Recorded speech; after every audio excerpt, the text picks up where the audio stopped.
Doy la bienvenida con mucho gusto a nuestro querido coach ejecutivo José Luis Ortiz, que el día de hoy nos trae un tema: ¿qué desean los empleadores de los empleados? Así es, muy buenos días, Elvia, buenos días a tu amable auditorio. Efectivamente, un tema interesante que continúa en la vertiente de orientación vocacional, porque comentamos hace 15 días que algo que debe considerar un futuro profesionista es las necesidades del mercado. Y precisamente en este tema abordamos lo que requieren los empleadores de los empleados. Y damos por descontado que independientemente de la carrera que se haya estudiado, ya tienen las competencias técnicas. Pero hay una estadística que ya he mencionado, que es muy importante considerarla cuando debemos desarrollar las competencias, los aprendizajes en conocimientos, en habilidades y el desarrollo de actitudes y valores positivos, que es precisamente que el 15% de nuestro éxito profesional depende de nuestros conocimientos técnicos, solo el 15%. El 15% es, por ejemplo, la teoría. La teoría y el conocimiento, efectivamente, el conocimiento técnico en nuestra área de especialidad. Y el 85% restante está determinado por nuestra habilidad para tratar con la gente. Ah, caramba. Establecer relaciones interpersonales exitosas e influir en las personas. Tú lo sabes, Elvia, los puestos de mando, los puestos de liderazgo en cualquier empresa u organización le pertenecen a los que pueden ponerse de pie y expresar con claridad y contundencia sus ideas, con soltura, con aplomo, y lograr una conexión con el auditorio, poder influir en las personas, y esto es la base del liderazgo. Lo que muchos hablan inteligencia emocional. Esta es una parte de inteligencia emocional que algunos de los temas que voy a comentar el día de hoy son precisamente los que aborda Daniel Goleman en su libro La inteligencia emocional en la empresa, que esta es nuestra recomendación editorial del día de hoy, porque... A ver, déjame la apunto. Hay otro libro de Daniel Goleman que se llama solamente Inteligencia Emocional. Este aborda más aspectos de la necesidad de empleadores, de empresarios, de los egresados de universidades y en general de cualquier persona que se puede emplear en una empresa o en una institución. A ver, platícame un poquito más de Daniel Goleman, porque inclusive él es uno de, en esta cuestión de ícono de empresa, a nivel internacional tiene un reconocimiento por esta filosofía que ha permeado no solamente en América del Norte, sino ya está... prácticamente en todo el mundo. Es efectivamente un ícono en este aspecto, porque en realidad lo que nos hace permanecer a flote y sobresalir en un mundo cada vez más globalizado y competitivo no son nuestros conocimientos técnicos, sino nuestras aptitudes emocionales. Muchos chicos, cuando ingresan a su primer trabajo, no consideran la crítica constructiva que hace su jefe o su líder o su empleador, sino que consideran esa crítica como un ataque personal. Y esto vulnera emocionalmente a la persona, de tal manera que hoy en día es muy importante desarrollar competencias, aptitudes emocionales.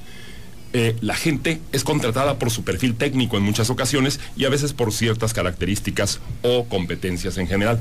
Pero, ¿sabes cuál es la primera causa de despido? Aspectos emocionales. Y también la primera causa de renuncia. ¿Por qué? Porque la gente, cuando está sometida a condiciones de alta exigencia, de alta demanda, se estresa, se bloquea, se apanica, se pone a llorar. Se lo toma personal. Y no da resultados, se lo toma personal, efectivamente.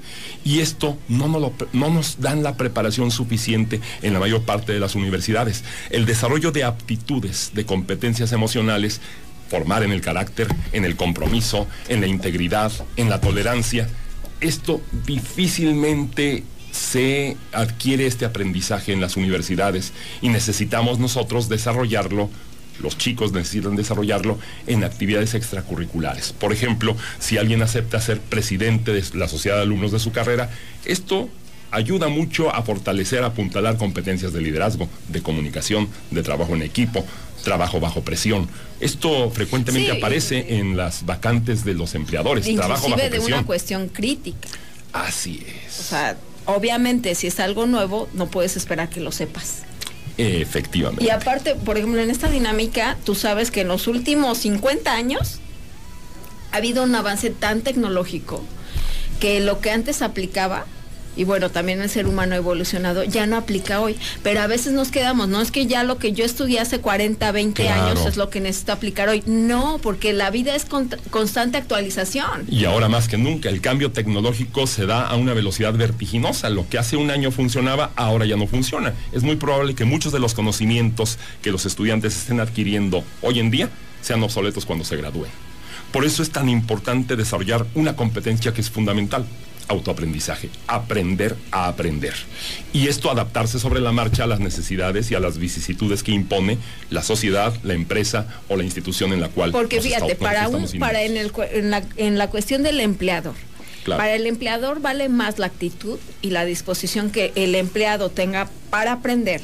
Así y que inclusive la honestidad y sinceridad de cuando se delega una responsabilidad que a lo mejor no sabes decirle, no sé, pero puedo aprender. Efectivamente, hoy en día se pondera mucho más esto.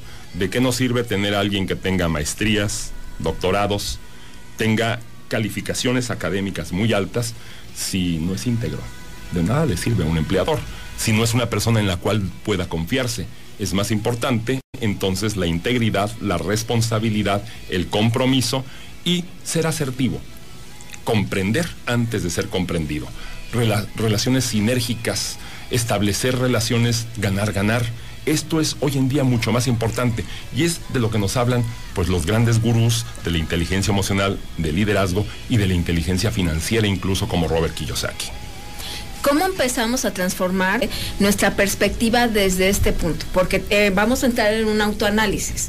Claro. Si soy empleado, ¿cuáles son mis habilidades y cuáles son mis debilidades? ¿En qué momento de la vida estoy yo en este momento parado? Y también si soy empleador, ¿cómo me estoy relacionando con mis empleados? De la misma manera, efectivamente, ya sea empleado o empleador. Necesito primero conocerme a mí mismo. De ahí parte todo. El autoconocimiento.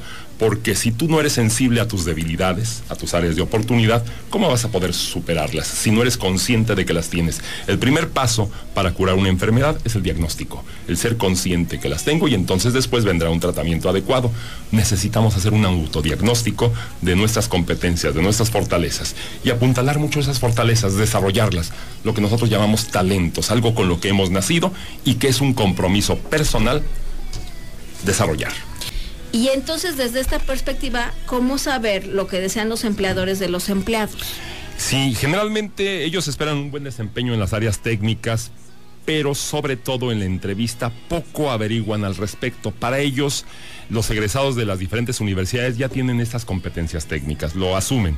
Sin embargo, lo que los hace seleccionar a tal o cual candidato es precisamente el factor emocional, lo que está involucrado desde cómo saludas, desde cómo observas, desde cómo resuelves un problema.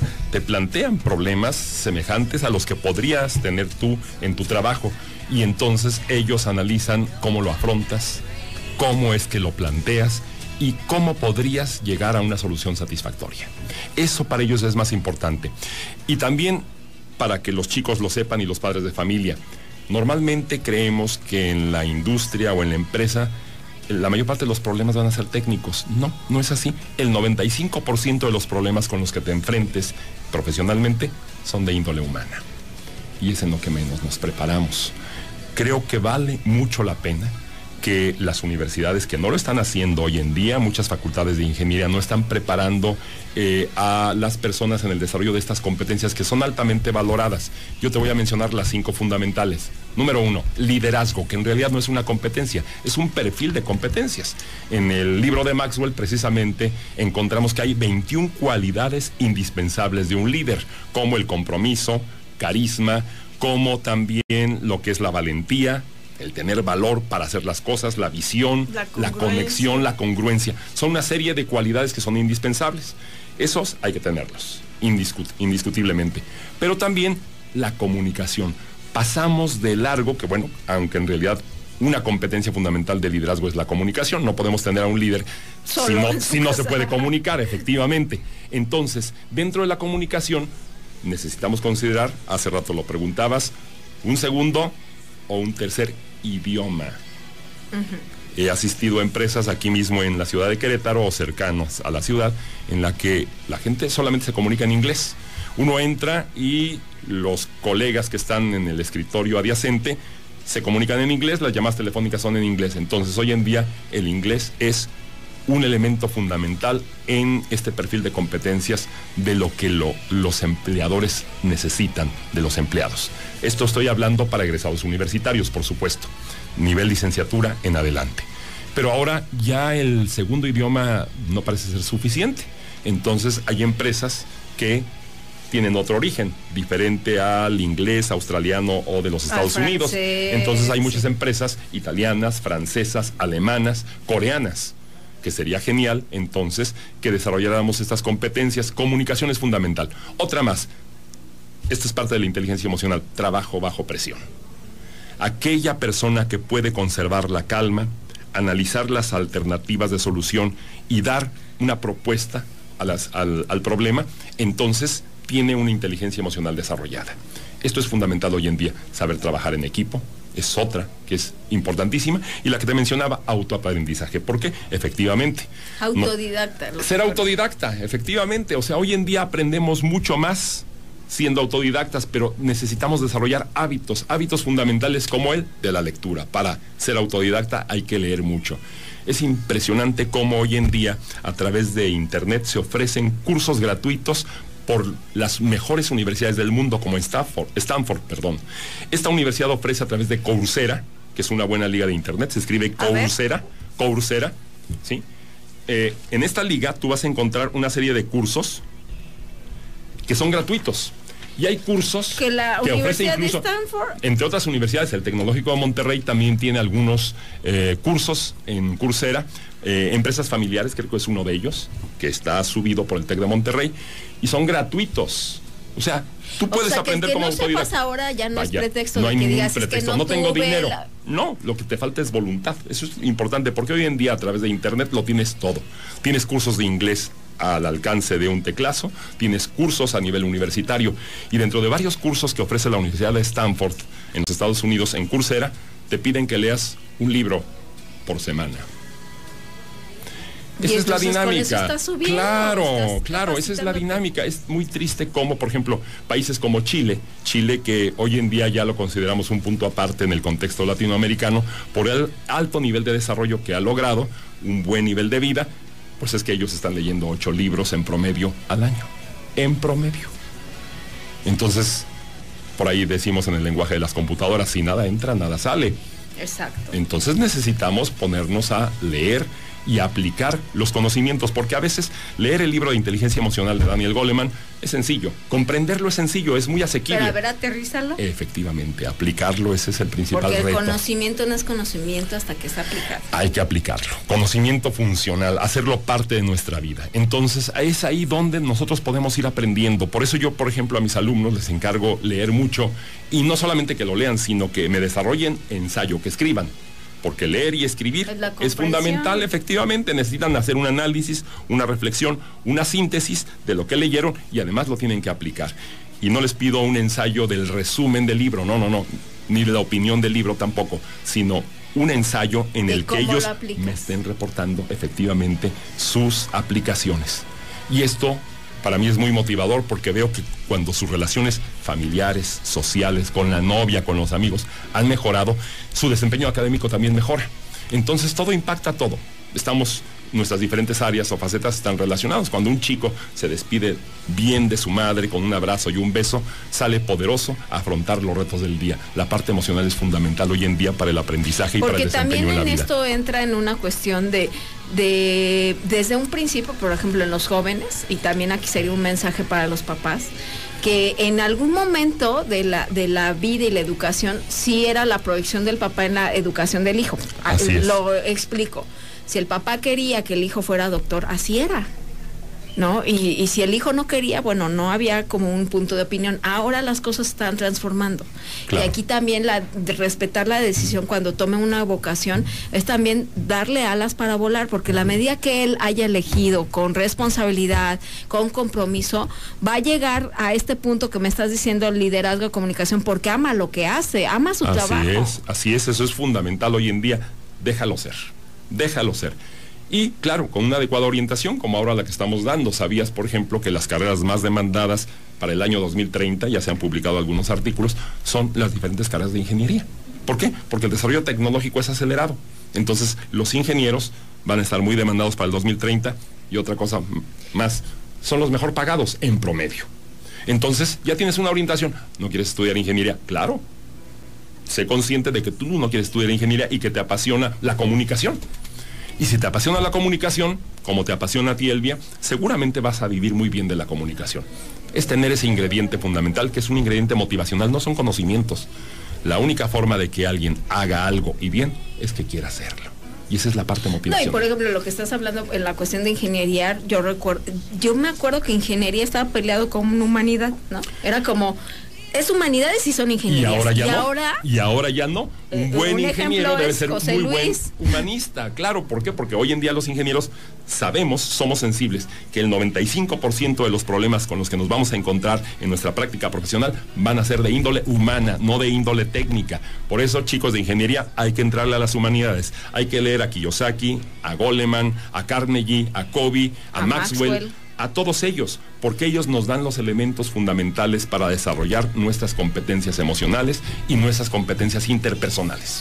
Que finalmente, y también, por ejemplo, a los humanistas entremos en una cuestión también de esta cuestión aplicable, ¿no? Claro que sí, que sean muy prácticos también, porque de esa manera podemos trabajar, colaborar mejor. Entonces, cuando tenemos puntos en común, cuando logramos conexión, como en este caso Elvia Gómez y José Luis Ortiz, que tenemos en común nuestra pasión por la educación, por el liderazgo, por la comunicación, podemos hacer grandes cosas. Elvia, tú conoces mucho que yo no conozco.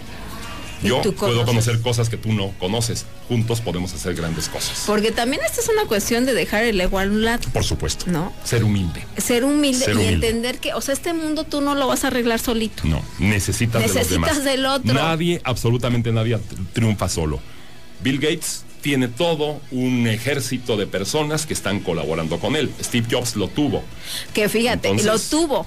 Sí. Pero también, por ejemplo, ahora en una cuestión de Steve Jobs era muy radical en muchos aspectos de su vida. Me imagino que ya leíste la biografía. La biografía de Steve Jobs. Pero ciertamente había un punto de Aquiles que no era muy controlador. Y eso se plasma ahora en cómo se encuentra Mac. Claro.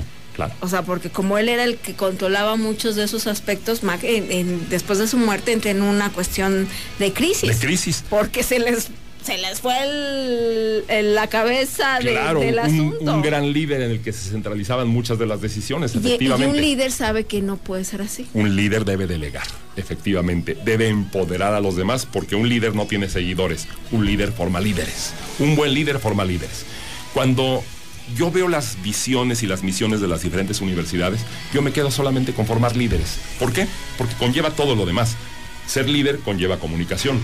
Ser líder conlleva saber trabajar en equipo. Ser líder implica compromiso, implica visión, implica carisma. Carisma es una actitud que tú puedes adoptar. Si a ti te apasionan las cosas, si tú en este momento haces todo lo que puedes y lo mejor que puedes porque estás convencida de que así debe ser, tú tienes carisma. Por ahí una frase recuerdo ahora del señor Jim Rohn, que reza así: ser exitoso en la vida no consiste en hacer cosas extraordinarias, sino en hacer cosas ordinarias extraordinariamente bien. Aplicarte a fondo. O sea, ser comunicador aparentemente es ordinario, pero si tú lo haces extraordinariamente bien, porque das tu mejor esfuerzo y sientes que tienes trascendencia, y lo estamos nosotros percibiendo en este programa tan exitoso que tienes de Integra Padres, pues eso es trascendencia, y entonces son cosas relativamente ordinarias. Pero este programa es icónico porque no es frecuente tener un programa en la radio 2 horas dedicado a los padres. Y al desarrollo humano. Y al desarrollo humano, y a todo que lo que fíjate, conlleva. te voy a decir claro. que incluso alumnos tuyos escuchan este espacio. Por supuesto. Y que son jóvenes y que no necesariamente son padres, pero son temas que cuando hablas de crecer como ser humano y ser mejor, cuando estás en esa misma sintonía le haces clic. Te dejas, ahí te quedas en sintonía. Escuchan este programa porque es parte de su plan de vida y carrera. Ellos se dan cuenta que las materias técnicas las pueden adquirir en las aulas, en los laboratorios, los conocimientos, incluso pueden hacer sus prácticas profesionales. Pero tener los elementos, la teoría básica de liderazgo, de comunicación, de desarrollo humano, esto en programas como el tuyo, Elvia. Lo cual estás teniendo un impacto social que no solamente es la radio comercial. Aquí se prueba que la radio comercial puede tener un aporte social muy valioso. Sí, y le estamos apostando que inclusive quienes apoyan este concepto en una cuestión como colaboradores, como patrocinadores, le están entrando a una cuestión de responsabilidad social. Así es, altamente. O sea, porque digo, entiendo y tenemos muy buenos especialistas que nos informan, digo, para eso están nuestros noticieros de Integra, pero también hay una necesidad del ser humano de que, ok, ya sé lo que está mal, pero dime qué puedo hacer yo en este momento para transformar mi realidad. Eso es donde vamos. Ese es en donde se incide la parte de información, que excelentes los noticiarios aquí en Radio Integra, pero también la parte formativa. Entonces, información y formación de manera conjunta, eso que nos sugiere un cambio, una transformación positiva, porque por ahí decía el señor John Maxwell, el cambio es automático, claro, las cosas, si tú te quedas estético, estás cambiando, no, pero lo que no lo es el progreso, un cambio positivo, y eso es lo que se persigue, al fin de cuentas. ¿Cuáles son estas herramientas que el día de hoy nos dejas, José Luis, para entonces entrarle a una cuestión de inteligencia emocional en nuestro trabajo? O sea, ya hemos hablado de la inteligencia emocional en nuestra vida, claro, pero obviamente es un reflejo de lo que estás tú haciendo a nivel personal. ¿Cuáles serían estas herramientas que el día de hoy nos dejas, José Luis? Necesitamos, primero, en cualquier desarrollo de competencias, necesitamos primero tener filosofía, que es el conocimiento. Entonces la sugerencia es, vamos chicos, prepárense en esta área que es fundamental para su éxito profesional y financiero, la inteligencia emocional. Y una buena recomendación, un buen punto de partida, lean el libro de Daniel Goleman. Si tuvieran alguna duda, con mucho gusto me podrían consultar. Mi correo electrónico es muy sencillo, jlortiz@itesm.mx. Siempre lo damos al final de mi participación en el programa con Elvia Gómez, pero bueno, ahora se los doy. Puede ser un buen inicio. Tengo una serie muy larga de libros que les pueden preparar para eso. No son libros técnicos muy complejos, son libros que son asequibles para la mayoría de la gente, yo diría desde preparatoria en adelante. Entonces, no son difíciles. Eso es lo primero. Primero, necesitamos tener el conocimiento, tener el qué. Después, el cómo. Hay que desarrollarlo. Y un buen ejercicio es intentar practicar en nuestra casa, en nuestra escuela, en las relaciones con los amigos, con la novia, etcétera. Ponerlo en práctica y después tener resultados. Los resultados pueden ser positivos o negativos. Esto es parte del proceso de aprendizaje. Yo no conozco a ninguna persona exitosa que solamente haya tenido resultados positivos. Entonces aprendemos más de los errores que de los tropiezos. ¿Tenemos tropiezos? Bueno, tengo que buscar a alguien que me oriente. En su escuela, en su universidad, seguramente hay orientadores profesionales, orientadores vocacionales. Los mismos profesores, acérquense a sus padres, acérquense a los profesores y acérquense a los líderes de la comunidad que puedan aportarles algo de valor. Y por ejemplo, en esta cuestión como ser humano que digas, bueno, y esta es una cuestión de creencia, que a veces pensamos, yo ya tengo 30, 35, 40, ya no puedo, o sea, eso de que te vendieron de que la gente no cambia y ya a los 40 no puedes aprender, no es cierto. Nunca es tarde para aprender, nunca es tarde, siempre se puede progresar. Lo único que necesitamos, todo logro tiene un secreto, decía Benjamin Franklin, todo logro tiene un secreto y es la voluntad. Solamente es lo que se requiere. Cuando uno quiere hacerlo, normalmente lo logra. No obstante, en el camino se vayan poniendo muchas dificultades ahí en medio, no importa. Y por ejemplo, tendremos que verificar lo que decíamos, en qué punto de tu vida en este momento te encuentras parado. ¿Te gustan los resultados que tienes en tu lugar de trabajo? ¿Sí te gustan? ¿No te gustan? Entonces tendrías que hacer algo tú. No esperes a que lo de afuera cambie, porque es una cuestión de actitud propia. El proceso de cambio, como decía Stephen Covey, va de dentro hacia afuera. No, independientemente hay gente que se encuentra feliz, plena y realizada, Elvia. Y aún así yo le podría decir, independientemente de cómo te encuentras, siempre podemos mejorar. Siempre podemos mejorar. Porque si tú te quedas así feliz, pleno y realizado y no sigues progresando, va a llegar un momento en el que no vas a estar tan feliz, ni tan pleno, ni tan realizado. Y fíjate, yo recuerdo, a lo mejor con este ejemplo, ¿no? Recuerdo que en una cuestión de capacitación de empresa, nos decían, a ver, está esta problemática, llegan dos jóvenes, padres de familia, a buscar una misma posición, pero solamente era una. Entonces el gerente de recursos humanos pone el mismo ejemplo y dice, a ver, yo necesito para mañana que me traigan jugo de naranja porque voy a tener una reunión a las 7 de la mañana, ¿no? Fue la misma la tarea para las dos personas. Para las dos personas. El primero llega con las manos vacías. Y le dice, oye, ¿qué pasó? Es que tú me pediste jugo de naranja, pero yo tenía que estar a las 5 de la mañana, donde fui estaba cerrado, y realmente pues no había jugo de naranja y no lo traje. Ah, ok. Y el siguiente llega con las manos llenas, pero no era jugo de naranja, era jugo de zanahoria, ¿no? Ok. Dice, yo fui a las 4:30, donde siempre sé que ahí puedo conseguir buenas naranjas, no había, y entonces pensé que si no había naranjas, entonces podía llevar zanahorias. Claro. Es una buena opción. Fue lo que, de que no tengas nada, que tengas esto, obviamente tú, ¿quién crees que se quedó con el trabajo? Pues el que llevó el jugo de zanahoria, por supuesto, el que tuvo alternativas, que fue creativo. Que no se bloqueó porque no había naranjas. Claro. Y eso es como verificar nosotros en la vida, a ver cómo actúas cuando te pide la vida jugos de naranja. Si no encuentras naranja, ¿te peleas o pues, buscas una solución? Busca una alternativa. Hay una frase que yo recuerdo mucho, que trabajé cuando era muy joven en una empresa, aquí Metal Mecánica en Querétaro, que se puede decir el nombre, ¿no? Sí. Treme, que es muy famosa. Y ahí nuestro jefe nos decía, era un ingeniero de Oaxaca, y nos decía, quien esté dispuesto a hacer algo, encuentra los medios. Quien no quiera hacerlo, encuentra las excusas. Qué bien me quedó eso. A ver, otra vez. Quien esté dispuesto a hacer algo, encuentra los medios.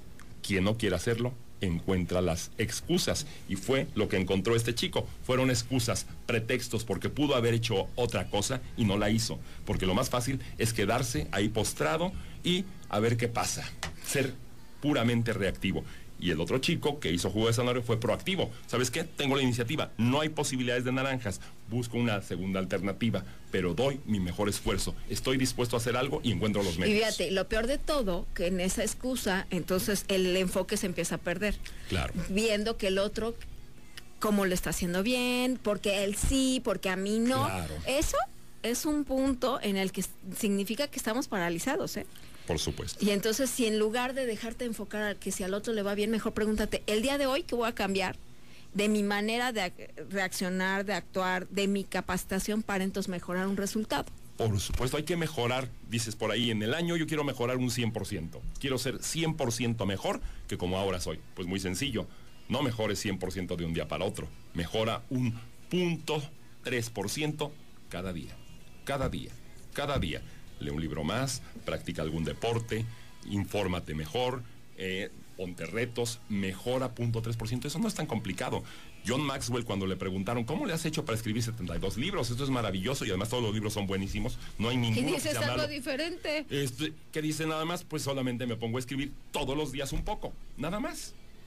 O sea, no se espera hasta el fin de año que se tiene que terminar el libro. Nada de eso. Y es que es así la vida. Tarde que temprano debemos saber que la disciplina vence a la inteligencia. Eso lo hemos escuchado muchas veces. Sí, incluso la disciplina suple el talento, ¿eh? Por supuesto. Es más, y es superior al talento. Sí, porque a veces decimos, es que yo nací talentoso. Sí, pero qué si no bueno que naciste talentoso, pues pero ¿qué estás haciendo con tu talento? La disciplina es la colegiatura de los campeones. Cuando nosotros vemos a un campeón, vemos un campeón deportivo, un campeón en cualquier área, ¿cuál es el precio que tuvieron que pagar? Disciplina. Ni más ni menos. Y cuando vemos a un gran jugador de tenis, no nos cuestionamos cuántas horas al día tuvo que practicar tenis para ser campeón. 6, 8 horas. Y eso hay que pagar el precio en la vida. Y sobre todo, ¿qué es lo que tenemos que hacer nosotros los profesores, los docentes? Hacerles ver a los chicos la promesa, en primera instancia, que la tengan muy clara, y después ayudarles a pagar el precio para alcanzar esa promesa. Con esos dos elementos fundamentales. ¿Con qué frase te despides el día de hoy, José Luis? Bueno, pues simplemente me puedo despedir con una frase que a mí me gusta mucho, ya la he comentado. Yo voy a trabajar como si todo dependiera de mí. Y voy a tener fe como si todo dependiese de Dios. Las dos cosas.